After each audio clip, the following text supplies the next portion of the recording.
Intercropping cassava is a common practice because it allows farmers to obtain income from their land after 3 to 4 months, while cassava takes about a year to mature. Some of the most common intercrops for cassava are grain legumes like common beans, soybeans, groundnuts and cowpea, cereals, especially maize, and even other root and tuber crops like sweet potato. In this video, we will discuss how to intercrop cassava with sweet potato. Before we venture into practical information about intercropping, let's think about why we do it at all and how it will affect crop yields. Cassava is most commonly intercropped with sweet potato to supply farmers with an early income, since cassava takes up to 12 months until it is harvested. However, there are other benefits to intercropping, like spreading risk and reducing weeding requirements. While there are great benefits to intercropping, it is important to remember that both crops will produce lower yields when grown together as opposed to when grown alone. This lower yield is because the sweet potato and cassava compete for the water, nutrients, and light. A good intercropping system aims to minimize the reduction in cassava yield and ensure that the sweet potato crop generates enough value to exceed that loss. The combined revenue should be higher than that of a cassava monocrop. A well-designed intercropping system will yield about 1/3 less cassava and 1/4 less sweet potato as compared to planting the same area with monocrops. Let's look at an example. If you want to grow cassava and sweet potato on a 1 hectare of land, you have two choices. You can divide the land in half, planting sweet potato and cassava on separate plots, or you can intercrop the two on the whole hectare. Say your field is moderately fertile and generally yields about 12 tons of sweet potatoes per hectare and 18 tons of cassava per hectare. Splitting the land in half to plant sweet potatoes and cassava separately would yield 6 tons of sweet potatoes and 9 tons of cassava. In the intercropping scenario, you would harvest 1/4 less cassava and 1/3 less sweet potato, but the entire hectare will have grown both crops. In turn, you would harvest 9 tons of sweet potatoes and 12 tons of cassava. Next, imagine you usually grow your entire hectare with cassava as your main source of income, and your field yields about 18 tons of cassava. Say you sell your produce at 150,000 Tanzania shillings per ton. Your gross income would be 18 times 150,000 or 2,700,000 Tanzania shillings. Now you are considering intercropping your cassava with sweet potato, but you know that this will reduce your cassava yield. The question arises, will the extra yield from the sweet potatoes offset the loss of cassava? Let's calculate. Your cassava yield will be cut by about 1/3. Therefore, your normal harvest of 18 tons reduced by 1/3 equals 12 tons of cassava. The revenue from that harvest now works out to 1,800,000 Tanzania shillings. However, you will now also harvest 9 tons of sweet potato tubers. If you sell these tubers at 120 Tanzania shillings per kilogram, that is 120,000 Tanzania shillings per ton. In turn, the total extra revenue would be 9 times 120,000 Tanzania shillings, 1,080,000 Tanzania shillings. This means the intercrop revenue would be 1,080,000 plus 1,800,000 for a total of 2,880,000 Tanzania shillings. This revenue is slightly higher than that for a cassava monocrop and comes with the added advantage of earlier revenue from the sweet potato harvest. There are 3 main considerations with intercropping cassava with sweet potato. First, the varieties of both crops must be compatible. Second, soil fertility and any need for fertilizer must be considered to ensure a profitable yield. Third, cassava and sweet potato must be arranged properly in optimal crop densities. Let's talk about these considerations one by one. We will start with the importance of selecting the right varieties. If the cassava and sweet potato varieties are incompatible, they will compete for light and reduce the yield of both crops. The appropriate cassava variety should be erect or medium branching. In Zanzibar, A good variety is Kizimbani. It is medium branching and well adapted to the growing conditions of the area. A short duration variety that matures in about 90 days is the best choice for sweet potatoes. Mayai is a good variety for farmers in Zanzibar. The sweet potatoes must be harvested around 3 months after planting when the crop matures to avoid prolonged shading of the cassava. Let's now discuss the importance of soil fertility and fertilizer requirements. Since cassava and sweet potatoes are both a root and tuber crop, they have similar nutritional needs and can both benefit from fertilizer.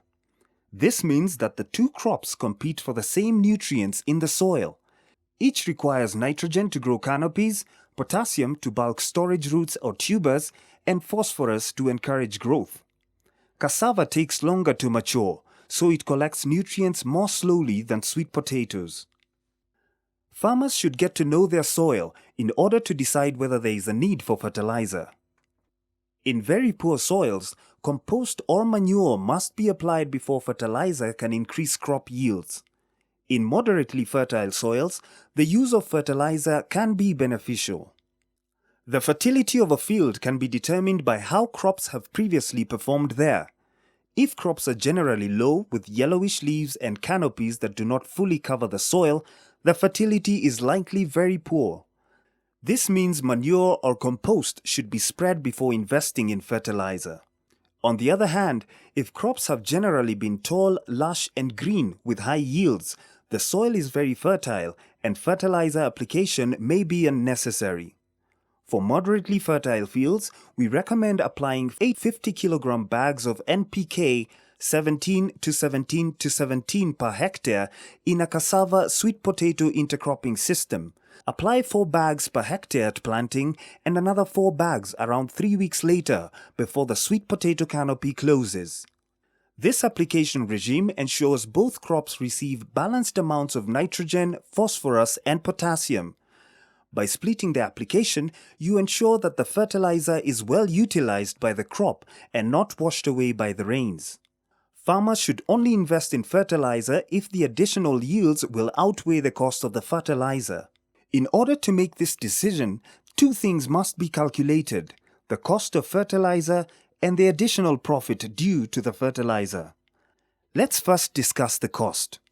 Remember that the recommended rate of fertilizer is 8 bags of NPK 17 to 17 to 17 per hectare. With this in mind, we'll try an example. Imagine your local agro dealer sells NPK 17 to 17 to 17 at 60,000 Tanzania shillings per bag. Purchasing 8 bags at this price cost 8 times 60,000 Tanzania shillings, which works out to 480,000 Tanzania shillings. Let's now calculate the total extra revenue. Simply multiply the extra yield with the price of produce and add those two amounts to calculate the total extra revenue. For example, sweet potato sold at 120 Tanzania shillings per kilogram fetches 120,000 per ton. So an extra 2 tons of sweet potato would mean an additional 240,000 Tanzania shilling revenue. Cassava sold at 150,000 Tanzania shillings per ton would mean an additional 450,000 Tanzania shillings with a yield increase of 3 tons. Added together, the total extra revenue is 690,000 Tanzanian shillings. Now we can compare the extra revenue with the cost of fertilizer. Since the fertilizer costs 480,000 Tanzanian shillings per hectare and the extra revenue is 690,000 Tanzanian shillings, you can see that the revenue outweighs the investment for net profit of 210,000 Tanzanian shillings. Now you can make an informed decision about whether the fertilizer is worth a 480,000 Tanzania shilling investment for you. If you feel that fertilizer is a smart investment for your field, you need to calculate your exact requirement. Bear in mind our recommendation to apply 8 bags of NPK 17 to 17 to 17 per hectare. How do you now convert this recommendation on a hectare basis to the area of your field? Let's consult another example. Imagine your field is 60 by 50 meters. A hectare has an area of 100 by 100 meters. In this case, we must apply the rule of 3. First divide by 100 times 100, then multiply by 60 times 50. The recommendation becomes 8 divided by 100 times 100 times 60 times 50, which works out to 2.4 or 2.5 bags. You need only swap out the numbers to calculate fertilizer need for any field. Once you have calculated your field's fertilizer requirement, you can apply NPK 17 to 17 to 17 by making small half-ring furrows about 15 centimeters away from both the cassava cutting and sweet potato vines. Soil should be moist during application, and ample rainfall is necessary following application to ensure fertilizer dissolves and can be taken up by the plant roots. Now that we have discussed crop varieties and fertilizer considerations, we will move into advice on how to plant sweet potato and cassava. We recommend creating ridges that are about 1 meter apart for a cassava sweet potato intercropping field. Cassava should be planted on top of these ridges with the cuttings vertical or slanted at an inter-row distance of 1 meter. This works out to 10,000 plants per hectare. Take care not to plant horizontally or bury the cuttings, as this will slow down the establishment of the cassava and increase competition with sweet potato. Like cassava, you should plant sweet potato at 10,000 plants per hectare.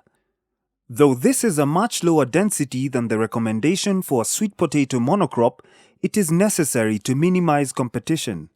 Plant sweet potato vines on top of ridges between each pair of cassava cuttings. The vines should be 50 centimeters away from their cassava cutting neighbors. Plant the two crops on the same day in order to allow the cassava to establish and avoid light competition in the cassava plant's later growth stages. Let's review what we've learned. When designing a good cassava sweet potato intercropping system, choose compatible varieties. The cassava should be erect or medium branching, and the sweet potato should be early maturing. Next, explore soil fertility and fertilizer need. Remember, the use of fertilizer is only beneficial for moderately fertile fields. Before settling on fertilizer, the cost of fertilizer should be compared with the added revenue. If the benefit outweighs the cost, apply 8 bags of NPK 17 to 17 to 17 per hectare. Lastly, cassava and sweet potato should both be planted on ridges at about 10,000 plants per hectare on the same day, at 10,000 plants per hectare each. Thank you for watching, and we hope you have enjoyed this video. Here are some resources with additional information.